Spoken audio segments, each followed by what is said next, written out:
Shalom, selamat pagi jemaat dikasih Tuhan. Kembali kita berjumpa dalam renungan pagi. Mari pagi ini kembali saya mengajak kita semua untuk merenungkan firman Tuhan, supaya melalui firman Tuhan hidup kita terus dibangun, diteguhkan dan dikuatkan dalam iman dan pengharapan. Karena firman Tuhanlah yang menjadi pedoman bagi hidup kita. Firman Tuhan sumber kekuatan bagi kita. Bahkan firman Tuhan juga yang akan menuntun dan menerangi langkah hidup kita. Mari sebelum kita merenungkan firman Tuhan, kita akan berdoa terlebih dahulu. Bapa di surga, kembali Tuhan pagi hari ini kami datang ke hadirat-Mu. Kami sungguh mengucap syukur atas segala kebaikan-Mu ya Tuhan. Atas rahmat dan anugerah-Mu, berkat dan kemurahan-Mu, penyertaan, perlindungan, bahkan juga pertolongan-Mu atas hidup kami. Terima kasih ya Tuhan. Dan pagi ini ya Tuhan, kami akan merenungkan firman-Mu. Mari Tuhan singkapkan dan nyatakan kebenaran-Mu atas setiap kami. Dan juga urapi kami ya Tuhan. Sehingga kami bisa menangkap pesan-Mu dan juga mengerjakannya dalam hidup kami. Terima kasih dalam nama Tuhan Yesus. Kami berdoa dan bersyukur. Amin. Mari jemaat dikasih Tuhan, kita buka Alkitab kita. Renungan pagi ini saya ambilkan dari 1 Samuel 12 ayat 24. Saya bacakan. Hanya takutlah akan Tuhan dan setialah beribadah kepadanya dengan segenap hatimu. Sebab ketahuilah betapa besarnya hal-hal yang dilakukannya di antara kamu. Jemaat dikasih Tuhan, firman Tuhan mengingatkan kepada kita untuk senantiasa takut akan Tuhan. Jadi takut akan Tuhan bukan ketakutan, artinya kita patuh kepada Tuhan. Artinya kita hormat kepada Tuhan. Artinya kita segan gitu ya. Artinya apa ya? Takut akan Tuhan itu berarti kita begitu mengagungkan Dia. Ya, kita memiliki sikap hati yang merendahkan diri di hadapan Tuhan. Ya, takut akan Tuhan dan setialah beribadah kepadanya. Ya, ibadahnya harus setia. Jangan jelok-jelik. Artinya apa? Hari ini, minggu ini ibadah, minggu depan enggak, minggu depannya ibadah lagi, berikutnya enggak lagi, lama-lama enggak lagi, ibadah lagi. Jadi jangan bolong-bolong. Tuhan menyertai, Tuhan memberkati, Tuhan bahkan menolong kita setiap waktu, setiap saat kok. Ya, untuk beribadah saja pakai jelok-jelik, ya. Apalagi kita ibadahnya di gereja cuma seminggu sekali. Karena sesungguhnya ibadah tuh enggak hanya seminggu sekali, setiap saat. Ya, setiap waktu sudah bisa beribadah secara pribadi kepada Tuhan. Ya, tetapi memang gereja mengadakannya seringkali seminggu sekali.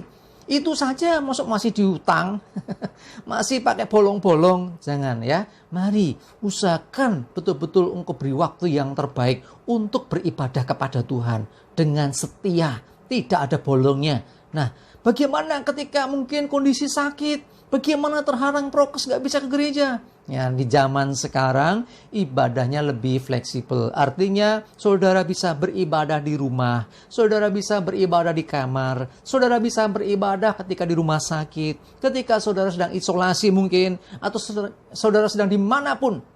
Engkau bisa beribadah karena sekarang ada ibadah melalui internet. Nah, jadi kalau di tempat kita sharekan itu khotbahnya. Tapi ibadahnya harusnya saudara harus lengkapi. Saudara juga berdoa, saudara juga puji Tuhan, saudara juga sembah Tuhan. Baru saudara renungkan firman Tuhan yang disampaikan. Ya, jadi jangan ada alasan nggak bisa beribadah karena keadaan. Saudara tetap harus beribadah. Karena ibadah ini bukan pilihan, tapi perintah Tuhan. Ya, beribadahlah dengan setia kepada Tuhan dengan segenap hati. Ingat, perhatikan, dengan segenap hati. Ya, artinya dengan sungguh-sungguh. Baik engkau yang ibadah di gedung gereja, engkau yang ibadah di rumah, engkau yang mungkin sambil tiduran. Loh, ibadah kok sambil tiduran? Lah karena sakit? Nggak masalah. Yang penting adalah sikap hati saudara kepada Tuhan. Hormati Tuhan dengan takut akan Tuhan. Beribadah sungguh-sungguh. Nah, itulah yang seharusnya dilakukan. Jadi sekali lagi ya, tidak ada alasan untuk tidak beribadah.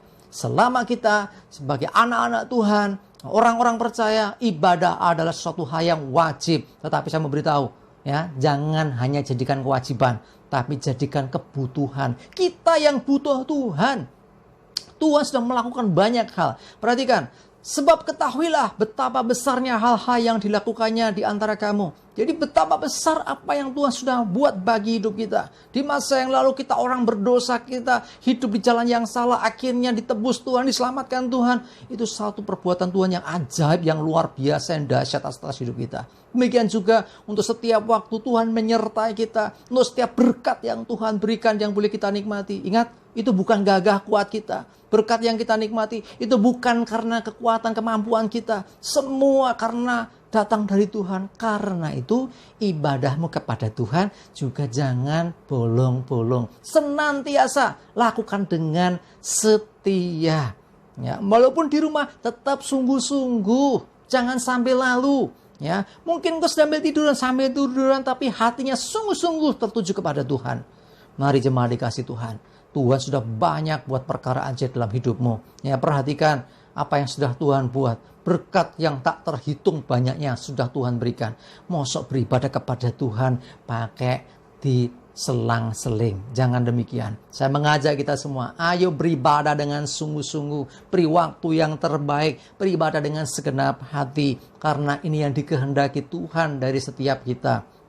Ya, jadi tidak ada alasan ya untuk tidak beribadah ya, karena sekarang di zaman yang sudah modern ini ibadah pun bisa dilakukan di mana saja, kapan saja. Yang terpenting adalah bagaimana sikap kita ketika beribadah itu pada Tuhan, harus dengan segenap hati.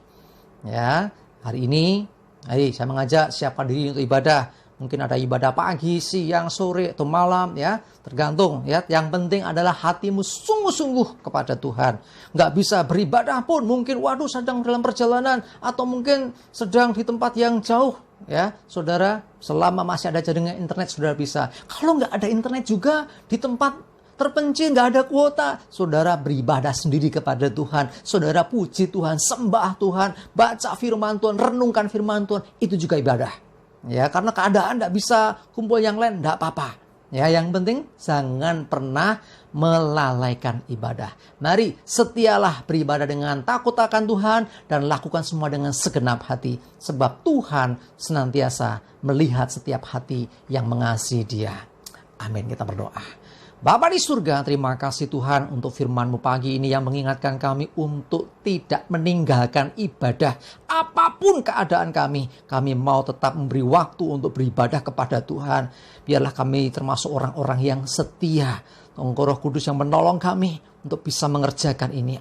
Kesulitan apapun Tuhan, kami percaya akan penyertaan-Mu. Kami percayakan berkat-Mu, karena itu kami mau senantiasa beribadah kepada-Mu. Terima kasih, kami serahkan hari ini hidup kami dalam pimpinan-Mu ya Tuhan. Termasuk ibadah kami, mohon berkat, penyertaan dan pertolongan Tuhan. Jauhkan celaka dan mara bahaya. Damai sejahtera dan berkat Tuhan menyertai kami semua. Terima kasih dalam nama Tuhan Yesus. Kami bersyukur dan berdoa. Amin. Ayo siap-siap ibadah ya. Jangan lupa tetap semangat, maju terus dalam iman dan pengharapan. Tuhan Yesus memberkati kita semua. Amin.